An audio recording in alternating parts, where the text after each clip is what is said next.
Hello guys, আসসালামু আলাইকুম। কেমন আছেন? আশা করি সবাই ভালো আছেন। তো আজকের আমি আপনাদের সঙ্গে ছোটোখাটো একটা ভিডিও শেয়ার করব, কিভাবে বাথরুম পরিষ্কার করতে হয় সেই ভিডিও। ফার্স্টে আমি ঘরগুলো গুছিয়ে নিচ্ছিলাম, তারপরে ঘর ঝাড় দিয়ে সুন্দর করে মুছে নিব। তারপরে হচ্ছে কি আমি বাথরুম কীভাবে পরিষ্কার করতে হয় আপনাদের সাথে সেটা শেয়ার করব। সেটা করার আগে হচ্ছে কি নিজের ড্রেসিং টেবিলে যা কিছু গোছানো ছিল তাই গোছগাছ করতেছিলাম। গোছগাছ করার পর হচ্ছে কি আমার আম্মুর ব্যাগটা সাইডে রাখছিলাম। ফুলটা কত সুন্দর, তাই না? তারপর হচ্ছে কি আমি টেবিলটা অনেক সুন্দর করে গুছিয়ে রাখলাম। তারপর হচ্ছে কি আমি কিছু জামা কাপড় ছিল, তাই এখন আমি ধুতে নিয়ে যাচ্ছি বাথরুমে। বাথরুমের দরজাটা খুলে আমি লাইটটা জ্বালিয়ে নিয়েছি। লাইটটা জ্বালানোর পর বাথরুমে আরও কিছু কাপড় চাপড় ছিল, তাই আমি ধুয়ে নিব। আমি ট্যাপটা অন করে দিয়ে এখন আমি ঘর ঝাড়ে দিব। তো আমি পাপড়গুলো উঠায় রাখতেছিলাম, আমার আম্মু বলতেছিল কি চেয়ারের পরে রাখো। তো আমি চেয়ার পরে রাখতেছিলাম। অনেক ময়লা ছিল, এই জন্য আমি ঝেড়ে তারপর রাখতেছিলাম চেয়ারের পর। তো আমার আম্মু বলতেছিল কি ওইটা ঝাড়া, আমি ওইটা ঝেড়ে রাখতেছিলাম। এরপর হচ্ছে কি আমি চেয়ার পরে রাখছিলাম। রাখার পর আমি ঝাড়ুটা নিয়ে এখন ঘর ঝাড় দিব সুন্দর করে।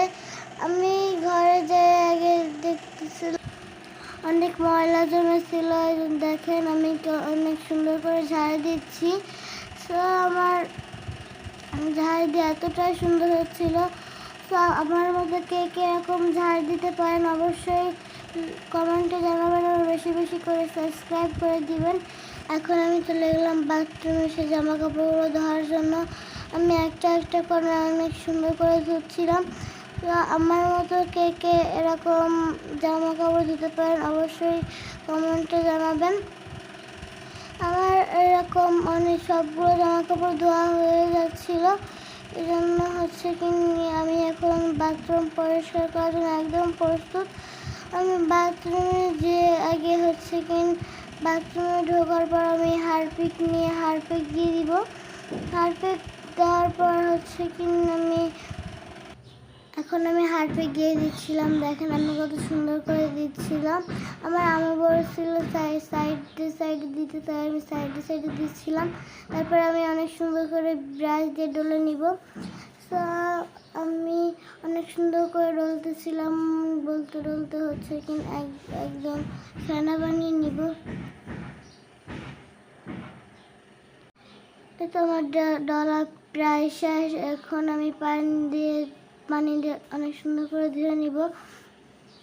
তো আমি এখন হচ্ছে কি কলটা ছেড়ে দিব। ছেড়ে দেওয়ার পর যখন আমার একেবারে ভরে যাবে তখন হচ্ছে কি আমি নিয়ে সুন্দর করে আর কি পরিষ্কার করব।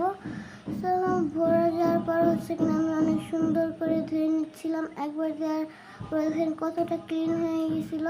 এরপর হচ্ছে আমি আরও একটু দিয়ে হচ্ছে ব্রাশটা সুন্দর করে ধুয়ে নিয়েছিলাম। ধোয়ার পর হচ্ছে আমি পুরো বাথরুমটা হচ্ছে কি পরিষ্কার করতেছিলাম, অনেক সুন্দর হচ্ছিল। আমি হচ্ছে কি অনেক সুন্দর সুন্দর করে হচ্ছে পানি দিয়ে অনেক জায়গাখানে ধুয়ে নিয়েছিলাম, যেখানে যেখানে আর কি ছিল। তারপর হচ্ছে আমি নিচের যেখানে যেখানে ময়লা লেগেছিল আমি সেখানে ধুয়ে নিচ্ছিলাম। ধোয়ার পর হচ্ছে কি আমি অনেক সুন্দর করে আবার ঘষে নিচ্ছিলাম। তো কে কে কাজ করতে পছন্দ করেন? আমার কাছে কিন্তু কাজ করতে অনেক বেশি ভালো লাগে। সো কে কোথা থেকে ভিডিওটা দেখছেন অবশ্যই কমেন্টে জানাবেন।